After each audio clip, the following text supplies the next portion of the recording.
This is Hannibal back here with a quick breaking update. It has been revealed by PW Insider that Eddie Kingston, who, by the way, there's two matches of Eddie Kingston on this channel that I obtained the rights to air that you could watch in the description of this video. One is against Jacob Fatu, who just signed with WWE. That's a pretty good match. Anyways, the same night where AEW had double the crowd in Vancouver, Canada, Eddie Kingston was wrestling on a show, half the crowd for a different company, and suffered a tibular fracture and torn ACL, as well as torn meniscus and broken leg at a New Japan show, which begs the question, why do you allow your wrestlers to wrestle for other companies on smaller shows than your own when now he's going to be out indefinitely? He's a tough guy. I'm sure he's gonna be back. Leg injuries suck. I've been getting over a serious one.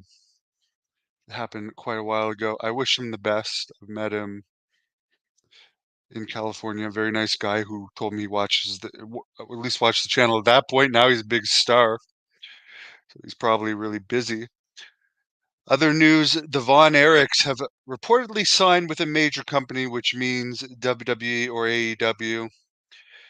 Because AEW has a residency in this 2,000 seat arena just outside of Dallas in Arlington, Texas, coming up for 6 or 7 shows, and who knows, it might be more than that coming up this summer. I could see them adding Ross and Marshall to their roster, the Von Erich kids, who I like a lot, and I think they're very talented. WWE would probably use them better. They'd probably become bigger stars in WWE, but they are probably offered a lot of money by AEW, and they live in Texas. So if I was a betting man, which I'm not, I would say they're going to AEW, and that's going to be how they're going to actually get crowds out to this residency in Texas, where they're going to be doing multiple Collision and Ring of Honor tapings, which people are saying it's a downsize because they're going from traveling around in 20,000 seat arenas where a lot of the times they're barely getting 2,000 in there, sometimes lower than that, to a residency in a small arena where they're not having to travel. Who knows? They might be able to leave the stuff set up or leave it in storage somewhere nearby. So it would be cheaper. Another another cheapest thing would be to cut a bunch of the guys that aren't being used and let them either go free or earn the right to be used by making themselves popular, which is something you used to have to do to get signed. Now being popular doesn't even matter. I was just talking to Jack Kilby tonight.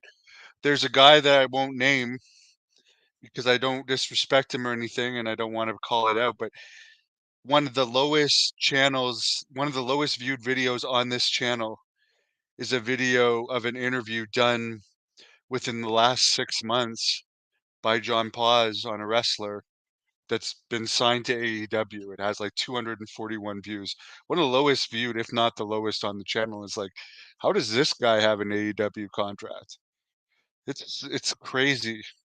But the Von Erichs, I would sign them if I was running a big wrestling company. I would have signed them a long time ago and had them going since the Von Erich movie was in theaters, which AEW I think used them on one-offs on Ring of Honor, which nobody watches, and I believe like another one of their secondary shows.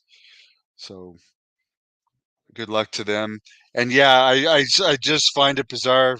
I mean, Tony Khan lost apparently 34 million for AEW last year, billionaire's son. But why would you let like your wrestlers wrestle for a different company where they're risking getting hurt when you actually have a good crowd in Vancouver? Somebody actually commented on it on the, and I'll even pull it up. as I keep yammering here. By the way, for the people that say, well, what right do you have to make fun of Tony Khan? Well, I'm in the wrestling business and my company didn't lose 34 million last year. It actually made a profit.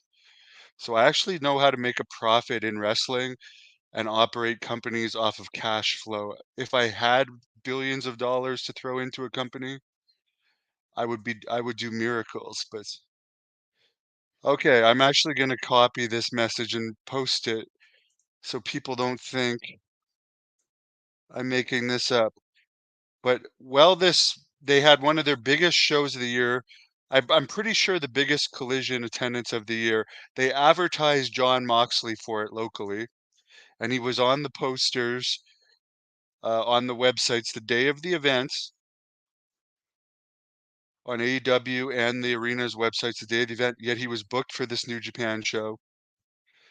And also, here, let me put this up. This is from a fan in Vancouver that attended this show. They ain't gonna get 6,000 fans the next time. Here's a fan from the channel. I went to the AEW show in Vancouver. It sucks. They false advertise Jericho, Moxley, and Christian. No Young Bucks.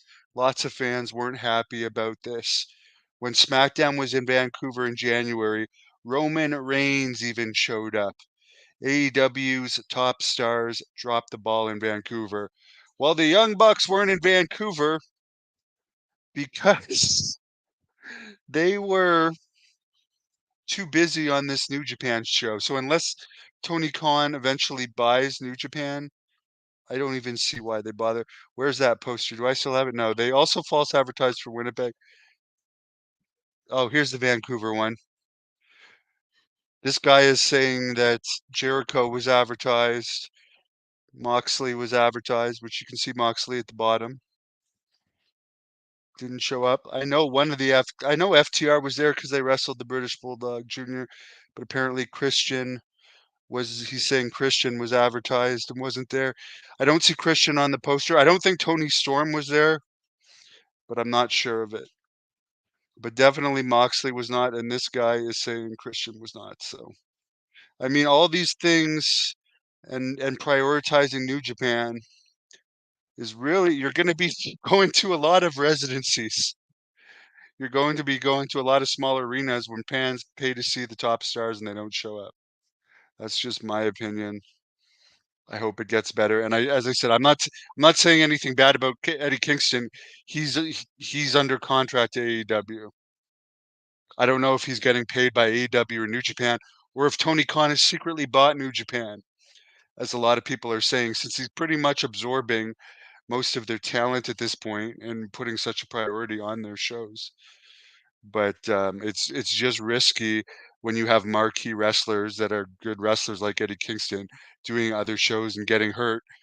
Meanwhile, you don't have your top talent on these shows in front of big crowds for your own company, which makes no sense. Why do you prioritize other companies? Just because you're a New Japan mark?